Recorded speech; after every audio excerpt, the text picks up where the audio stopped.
Exposed my boyfriend's safe food secret to save our budget, but now he's furious and his family's against me. My boyfriend is absolutely obsessed with stew. If given the choice, he would eat it all day, every day.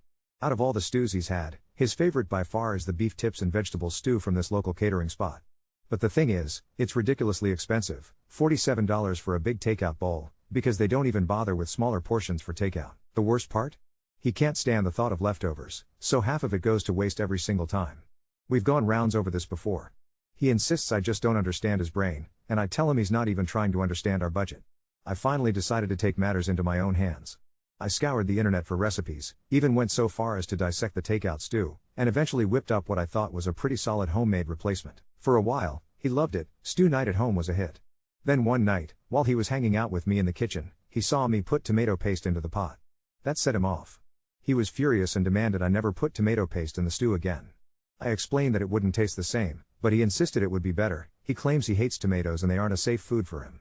So, I made the next batch without tomato paste. Unsurprisingly, he complained that something felt off. Instead of recognizing that the missing tomato paste changed the flavor, he lost it. He accused me of deliberately sabotaging the stew, told me not to play with him and that I wasn't respecting his safe foods. In his mind, I was switching up more than just the paste, trying to force him to admit he was wrong. At this point, we'd already sunk about $400 back into takeout stews. My frustration peaked. The next time we went to pick up a stew order, I decided to just ask the chef, right in front of my boyfriend, if they used any tomato products in their stew. And guess what? The chef confirmed that yes, their recipe calls for tomato paste. To me, this seemed like the perfect opening for my boyfriend to realize that maybe tomato paste isn't so evil after all, that he's been enjoying it this whole time. That's not how he saw it. He stormed out of the restaurant without saying a word, then refused to touch the stew that night. Since then, he won't go near that stew, period. He's barely spoken to me, just sulks around the house, using this whiny tone and slamming stuff to make sure I know he's upset. Then, as if things weren't bad enough, his sister texted to call me a selfish asshole who needed to get back at him and took away his favorite food out of spite, but all I ever wanted was to not lose half our income to stew. I never intended to hurt him, let alone destroy his trust. I realize I'm not autistic, so maybe I can't relate fully to why a single ingredient could spiral things out of control like this, but his reaction blindsided me. We've been together 4 years. In all that time, he's only had 3 meltdown-level moments before, and those were easier to understand and work through. None were as intense as this, and his family has never gotten involved in this way before. Now I'm stuck in this loop. Are they all overreacting, or did I actually screw up so badly? I'll admit, seeing it all written out makes it sound ridiculous, but living in it is exhausting. I can hardly think straight and I physically feel sick with regret. For a bit more context about our situation, the stew place is primarily a catering company with a tiny restaurant attached, so every time we order from them it's basically a catering-sized portion. That's why it's so expensive, not because there's something magical in the stew. We order this particular stew 2 or 3 times a week. It's not literally every day, but it's his top comfort food. He does have a job and helps financially. Our money is mixed, but he works part-time while I work full-time, so we split bills roughly 70-30. When he's paying for dinner, it feels like our money going down the drain. When he first blew up over the tomato paste in my homemade stew, I told him that nearly every recipe online includes it. I was just trying to replicate his favorite as closely as possible. He called it a bullshit excuse. What I like is the stew from the catering place. If you can't make that, don't bother. I pushed back, saying surely the catering place used a similar recipe, but he insisted he'd be able to tell if there were tomatoes. We kind of left it on a we'll see note, both of us convinced we were right. When we finally got around to picking up another order, I asked about the ingredients with him right there. He actually told me during the earlier argument that if there was tomato in their stew, then I guess I'm crazy and I like them. I honestly thought he'd take the truth okay. But after the chef confirmed it, he just left. There wasn't even an I told you so. He was gone before I could speak. Before we moved in together, his mom handled most of his meals. He trusts her completely because she knows all of his safe foods. The first time he ever tried the now infamous stew was at his brother's wedding. His mom served it to him on a shallow plate, barely any broth, so the ingredients were easy to see. She told him you'll like this, and he did. Looking back, it does sting a bit that she could slip a not safe food by him, and yet now I'm catching all this grief. He refuses to cook. The whole process stresses him out. With all the hand washing, the mess, the dishwashing, he ends up totally overstimulated. If I make him cook, not only does he struggle through the whole thing, but I'm the one left to clean the aftermath. It's just easier for me to cook, or for us to order takeout. To be honest, I'm not sure about his official diagnosis. He had all his evaluations done at school, and now everyone just refers to his autism. His parents did get him into therapy for a while, but once he turned 18 he started refusing any more appointments, didn't want to be professionally grilled. If he's also got OCD, I don't know and neither does he, and he wouldn't want to find out. He doesn't care about the form tomatoes come in, he just hates the whole concept.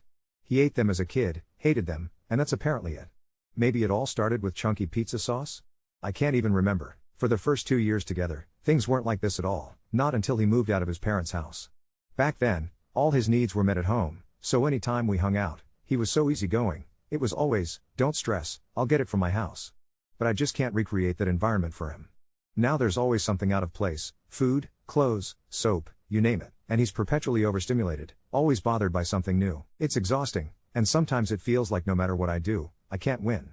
For a long time, I convinced myself that if I could just recreate that perfect environment for him, the one he loved so much, he'd go back to the way he used to be. Lately, though, I'm starting to doubt whether I'm even capable of doing that anymore. His parents still pay for certain things, always his stuff, never our shared bills. The new clothes, the gadgets, tech, all gifts from his mom, and you'd better believe she always takes a moment for a little comment about it. But what really threw me was when his sister sent me that text. I genuinely thought she and I got along well, we're almost the same age and there was a bond there. Now, even though he's finally calming down about the stew, it feels like I'm left picking up the pieces with his family and everything's awkward and fractured. Money isn't his strong suit, nowhere close. When he moved in with me, we opened a shared bank account to keep things structured. Eventually, I'll need to figure out how to move the money around and close it, but with everything else going on, it keeps slipping down my list. Therapy? It's not even on the table. When he lived at home, his parents would buy his precious stew a couple times every month. Now that he's got his own money, he treats himself way more often, almost like an indulgence he feels he's earned. Back when he was in college and living with them, they ran everything. No job, no spending freedom, every detail of his life was controlled. Now he's out, he's on this kick of doing whatever he wants, whenever he wants. Honestly, he's functional. He handles life, he can work and act typical as long as nothing frustrates or overstimulates him. For so long, I didn't even know he was autistic. There was nothing obviously different or difficult. I'm not dating someone you'd mistake for a child, I want to say that loud and clear. I never tried to teach him a lesson. I just couldn't watch our bank account evaporate over stew. Had I left it alone, we really would have gone broke, and there was no way I could let that happen. I tried making a cheaper version at home, I tried reasoning at the restaurant. What else was I supposed to do? I'm not a magician. I honestly don't know what good flexing this decision would have done, except maybe letting us become homeless. It's not like I called him whiny, either. He just slips into this particular voice, this almost childish tone, when he's in a bad mood, and that's really the best way I can describe it. But, truthfully, he is being whiny. Weeks of huffing, slamming doors, snapping at me every time I tried to talk, all because I told him there were tomatoes in his takeout stew. Maybe I'm not empathetic enough, but I think I deserve better than to be treated like this. Maybe someone with more compassion could plaster a smile on and live with it. I guess I'm just not that guy. When I asked the restaurant about the tomato paste, it wasn't to expose anything. I genuinely thought he'd accept it as just another ingredient. Back when we first fought about it, when he caught me with the tomato paste, he acted so shocked, so in denial that tomato paste could ever be in that stew. He even joked, "I guess if there are tomatoes, I've liked them all these years," making it sound comically impossible. I didn't realize at the time he was being rhetorical and just venting. If he moves back with his parents after all this, that's it for us, I know it. Part of the reason he moved out in the first place was his family's constant interference. Back then, he wasn't allowed out past 10 p.m., I couldn't sleep over, Sunday dinners were mandatory. It felt like dating a high schooler. Neither of us wants to go back to that, and honestly, it would be the end for us. He did come straight from his parents' house to my apartment this time, but before that, he'd lived on his own, and did okay. He always talks about that time like it was the highlight of his life, free, independent. As for our finances now, we split most things about 70-30. I earn more, so I cover more: rent, utilities, food, streaming, all of it. We both deposit earnings in a joint account for the bills, and keep private accounts for personal savings and debt. He makes less and has more debt from before we met: school, his car, a private loan, so naturally, he pays less. Update 1. I still get people reaching out to me about all of this, so I figured it was time for an update instead of answering everyone one-on-one. Honestly, there's nothing too exciting going on. But here's what's happened since then. After everything came to a head, it got to the point where I basically had to kick him out. He ended up moving back in with his parents for a while before he found a place with a friend. He's working again, which is something, and I have noticed that his attitude has improved a little. We gave couples counseling a shot and went together for 3 weeks, hoping it might help. But it just brought up even more arguments, and by the end, it started to feel like it was actually doing more harm than good. We stopped going, and to be honest, we're not exactly together anymore. It's strange, because we're not in a relationship, but we're also not just friends. There's this weird, in-between space we exist in that doesn't have a name. He really wants us to work things out, and I'm trying, but after everything that's happened, I just can't see him the same. I'm still giving it a few months, trying to see whether things could ever go back to the way they were. I know it's probably not the satisfying resolution everyone wants, but it's just where things stand right now. Update 2. I almost forgot this account existed, but lately I've been bombarded with reminders of my past, and it sent me into this whirlwind of emotions I thought I'd already buried. The thing is, I'm honestly trying to move on, so here it is, everything you might still want to know, just to get it off my chest before I wipe this from my life for good. We're not getting back together. Not even remotely. I haven't spoken a word to him in months. We tried taking a break to reevaluate things and build a healthier relationship, but it was like opening the floodgates. He completely lost it. I have him blocked on literally everything. At the end of this year, I'm packing up and moving back home, determined to scrub any memory of him and this whole messy relationship from my mind. Honestly, it feels like all the time and energy I poured into building a life these past few years has just collapsed, like hot garbage dumped straight onto me. Sometimes I don't even know how I'm supposed to feel. For a while, he managed to keep himself together, but then the drinking started again. He's with this extremely enabling friend and, predictably, he spiraled out of control. Not only that, but the truth about him hit me like a sledgehammer. He's not autistic. He has bipolar disorder. Apparently, he was diagnosed in high school, but he's been so ashamed, somehow believing a bipolar diagnosis makes him feminine, that his entire family made up this elaborate lie, telling people instead that he had autism. When he finally explained it all to me, I can't even describe the sickness that washed over me, like a car had slammed into me. Suddenly, everything I knew about him felt like smoke and mirrors, half-truths, outright lies, just a house of cards. I've never felt so played in my life, and the embarrassment, the absolute humiliation of having to talk about him or any of it, at all, it's unreal.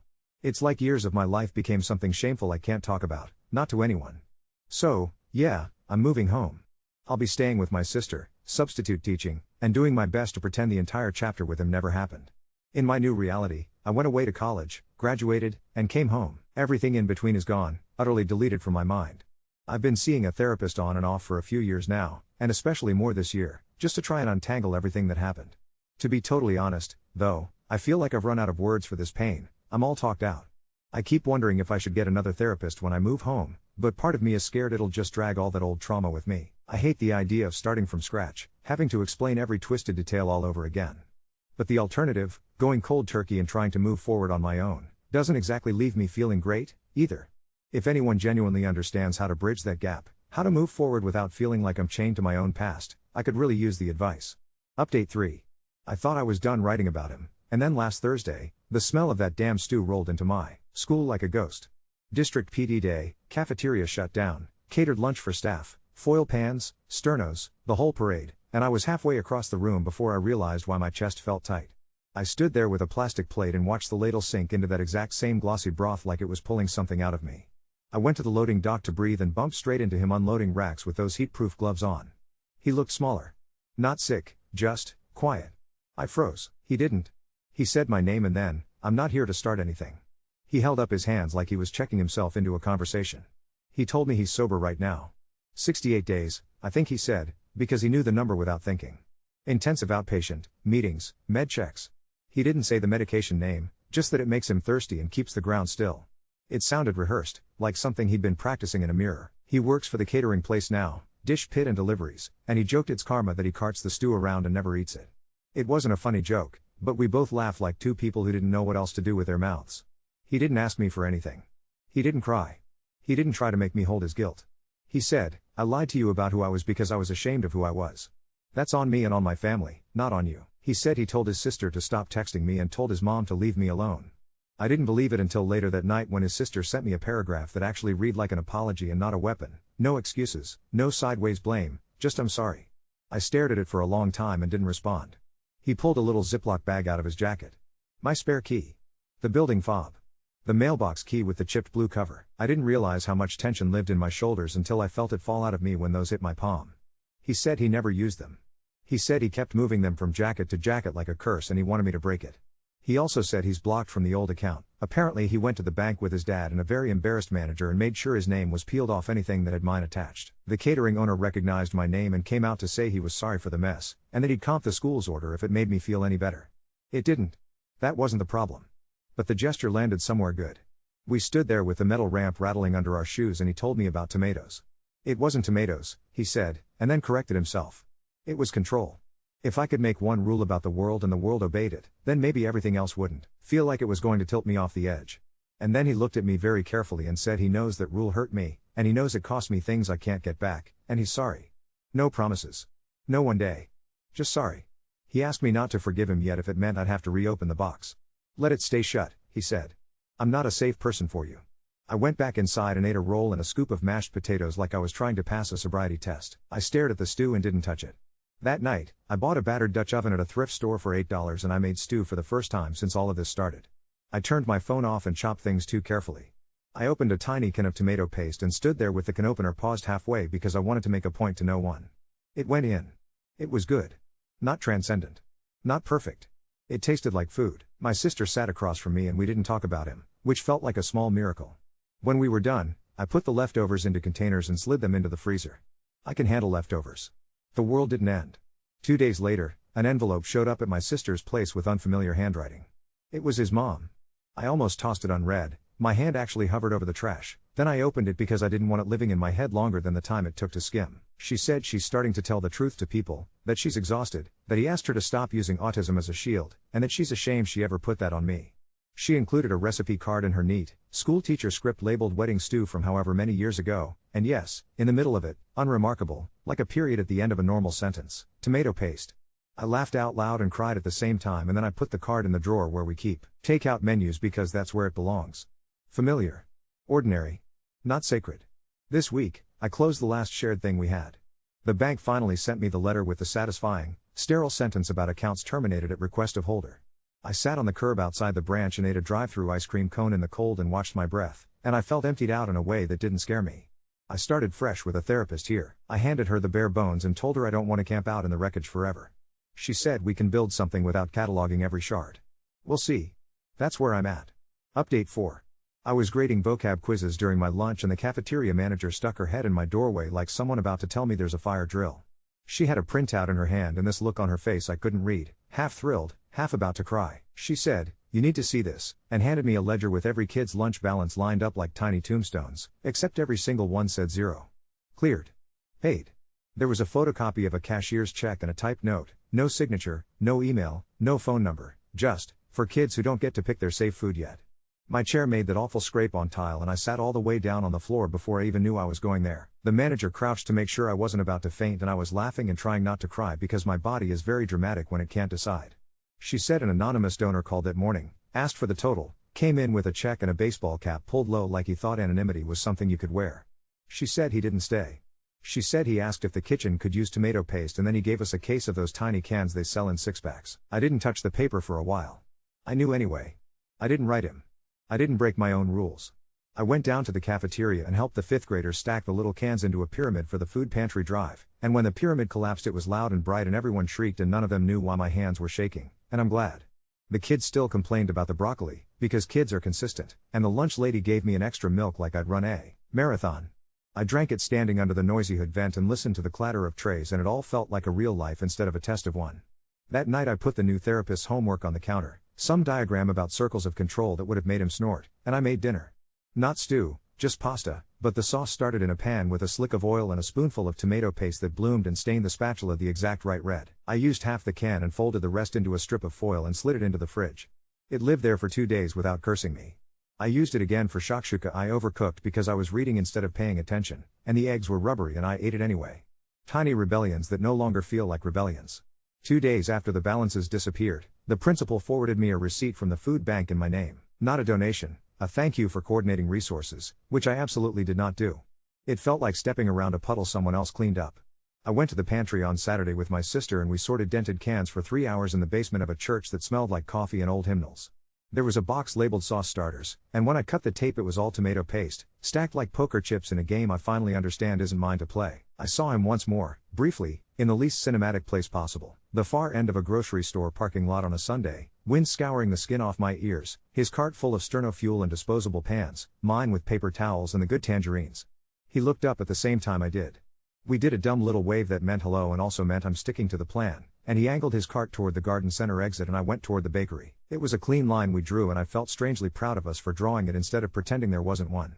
His mom mailed one last thing, and I knew it was the last because she wrote it in the first sentence. It was 2 sentences, actually. He's making amends that don't require you. We're finding our own counselors. She enclosed a glossy 4x6 from his brother's wedding, the catering table before anyone touched it, steam fogging the heat lamps, the stew in its shiny pan so ordinary it could have been anything. On the back, in that even schoolteacher hand, she wrote, it was always going to be tomatoes. I put it in the drawer with the takeout menus and the recipe card because that's where it belongs. Paper among paper. Not an altar. I signed my contract for next year. Not subbing anymore, my own classroom, my own roster, my name on the door with the same crooked lamination every teacher ends up with because the machine jams when it's humid. I started a little after school cooking club the 7th graders begged me for. We don't call anything safe. We call it firsts and seconds. First time you try it, second time you try it again. The first week, we made bread in a bowl with our hands and the room smelled like patience. Someone asked about stew and I said maybe, and we will, but not because I need to prove anything to a ghost. The day the donation cleared, the cafeteria ran out of those awful plastic sporks and one of my kids held up his fruit cup and said, "Do I drink it?" Like he was on a reality show. I gave him a real spoon from the teacher lounge and told him to bring it back, and he did. He washed it in the sink and dried it with one of those brown paper towels that leave lint. It's such a small thing, but it felt like something important returned to the right drawer. If this is the part where I tell you what it all means, I can't. I only know the world keeps handing me ordinary moments dressed like mercy. Milk in a paper carton, a case of tomato paste nobody is afraid of, a ledger with zeros that look like open mouths but don't swallow anything. I keep cooking. I keep freezing leftovers. The ground, mostly, stays still. Update 5. The power went out on a Wednesday that was already frayed around the edges. Wind like someone shaking the city by the shoulders, transformer pops that sounded too much like gunshots if you didn't know what they were. The district sent the robocall and then the principal texted me the way you text a friend in a storm, no punctuation, just come if you can, we're opening as a warming center, and I went, because of course I went. They rolled the generator into that musty little room by the gym and the building started to hum wrong, a throat-clearing kind of noise that made the clocks blink and the exit signs feel louder. We pulled out cots that still smelled like the last emergency and propped the doors with yellow wedges the kids call cheese. The cafeteria manager and I did an inventory like gamblers counting chips. Dry goods. Sterno. A tub of tiny butter pats. A case of shelf-stable milk that always tastes a little like the box it wrote in on. By dusk, the families started coming in, neighbors with blankets over their shoulders, an older guy with oxygen hissing like a quiet snake, 2 teenagers who brought their cat in a laundry basket and kept pretending it was a pillow when anyone looked official. Somebody's baby needed warm water for a bottle and we were boiling it on the blue jelly flames like a pioneer meme I didn't want to be living. The catering truck pulled up after dark and I had that split second of knowing before knowing, the way you recognize someone by their silhouette and headlights. They rolled the ramp down and the guys brought in the racks, foil pans, hotel pans, the sternos by the flat, they always look like luggage for someone very practical. He was there in the same heat-proof gloves, hat pulled low this time for actual warmth and not disguise. He didn't startle. He didn't hover. He nodded at me the way you nod at a colleague in a hallway, nothing extra, and then he got to work like there was only work to do. The owner sent stew because of course he did. There was also a pan of roasted vegetables and another of rice and a tray of rolls sweating under plastic, but it was the stew that made people move faster, noses doing that tiny twitch you only see in cartoons. The cafeteria has one of those industrial can openers bolted to the table, the kind that makes a clean silver coin instead of a jagged lid. He put a number 10 can down like a challenge coin and didn't look at me. Tomato paste in block letters like a punchline written by a universe that thinks it's subtle. He didn't touch it. I did. I swung the handle and that red bloom spread in the air like something you could walk into. We built the sauce in a stockpot big enough to bathe in. Oil, the paste, that sizzle that sounds like wet applause, the smell turned from tinny to sweet right on schedule and the whole kitchen exhaled like it had been waiting too. He didn't direct me. I didn't pretend I didn't know what I was doing. He was on the line ladling and wiping the rims with a towel so the lids fit right, moving with that careful efficiency I never saw when we were trying to be a home. We fed people. That sentence should be boring but it felt like a ceremony. Steam unraveling like ribbon into the cold air, the clatter of those tan trays, a boy asking if he could have 3 rolls and me saying yes like it was the easiest question in the world. A woman held the spoon too low and splashed and apologized 6 times like she'd broken something sacred and I said it was just broth and pointed to the stack of extra napkins like I knew where everything goes. The baby took the warm bottle and did that little satisfied frown babies do, like a critic acknowledging competent work. He kept his eyes on his station. Once, when the line paused, he said vents not pulling right, switch the fan. And I hit the switch and the hood roared and I had the dumbest need to sit down and take inventory of every way I have learned to be steady. A teen asked if the blue fire jelly was edible and we both said no in the exact same voice, and then looked away again like we hadn't just landed on the same syllable at the same moment. He packed out when it was time with the racks of empties and the weird grace of someone who's carried too many hot things to count. On his way past me he set a plain manila envelope on the edge of the prep table with a grease thumbprint I want to remember and said, "For the pantry, not you," and kept moving. I waited until after to open it because I hate the way paper can take over a room. There were laminated allergen charts, a handful of those heavy-duty serving spoons my kitchen is always short on, and a typed thing in that same prayer plain font he used for the lunches, keep the blue fire jelly out of reach of 7th graders. I laughed out loud for longer than a joke deserves. He didn't linger. The truck gate rattled in that way that makes your teeth think of the dentist, and then he was gone, into a night full of sirens that were not for us. After midnight, the generator coughed and kept going. Someone snored like a chainsaw 2 rooms away, and a little girl woke up panicked because her bear fell behind the cot and she couldn't see, and I went on my knees in the dark and found it by feel, and she did that clutching thing like it was the last stuffed animal on earth. Steam had slicked the ceiling tiles above the cafeteria like the room had been crying, and now it was over. In the morning, when the sun came in watery and embarrassed, we had leftovers. I hooked my arm under a pan and almost laughed at myself out of habit. It still surprises me when the world doesn't turn on that axis.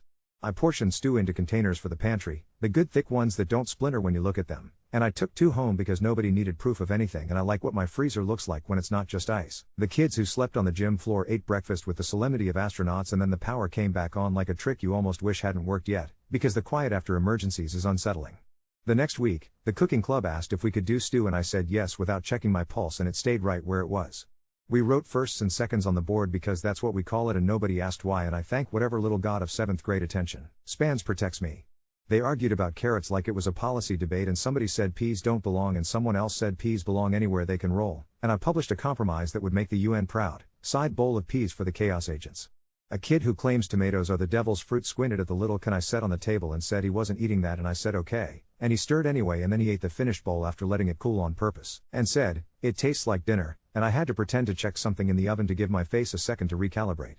The principal forwarded me an email from the county emergency manager with more adjectives than necessary and a stock photo of a handshake, and attached to that was an invoice with a zero balance for the sterno we'd burned through. Someone else took care of it. The owner called me privately to say he was proud of the way the staff handled it and that he'd comp us still, if we needed it, and I told him we were good because we are. There are so many ways to say thank you without having to say more than thank you. I saw him twice after that, in the way cities make you think you won't and then you do. Once, the truck passed me on the bridge, and for a second I thought of all the pans rattling in its metal stomach like a percussion line. Once, in the school drop-off line when he was delivering to a different event, he held a door open with his hip for a woman, balancing a toddler and a tray, and didn't look for me at all, which felt like the highest respect. His mother sent one thing that wasn't paper, a jarred tomato from her garden put up Italian grandma style, the lid puckered in that satisfying pop when I opened it, the kind of summer saved on purpose. No note, just his brother's kids drawing on the jar top, a wobbly red circle with a green hat labeled tomato with too many O's. My sister and I ate it with salt and bread, and I put the empty jar in the cabinet with the coffee mugs because everything in my life gets demoted to ordinary on purpose now, even the good. We finally made stew and club the way I make it at home, and I sent a quart with a kid whose mom works nights and left one for the custodian because he always fixes the things before I notice they're broken. I ate mine standing at the counter grading vocab, spooning from a container cold out of the fridge, because I could not be bothered to warm it and because some rebellions are simply not rebellions anymore. The ground twitched once this week like it wanted to remind me it knows how, and then it changed its mind. The power is on. The extractor fan works like a small storm above my head. We put the tomato paste in on purpose and nobody dies. I don't have a moral for this. I have a pantry that smells like cumin and a drawer full of plastic cutlery I never use because I know where the real spoons live. I have a manila envelope with grease on it that I'm going to keep until the grease fades because it makes me laugh. I have a room full of 7th graders who holler when the dough finally lets go of their fingers and who think sterno is magic you shouldn't eat. Mostly, I have a life that keeps showing up like a pot you forgot you put on low, steady and patient and ready when you are.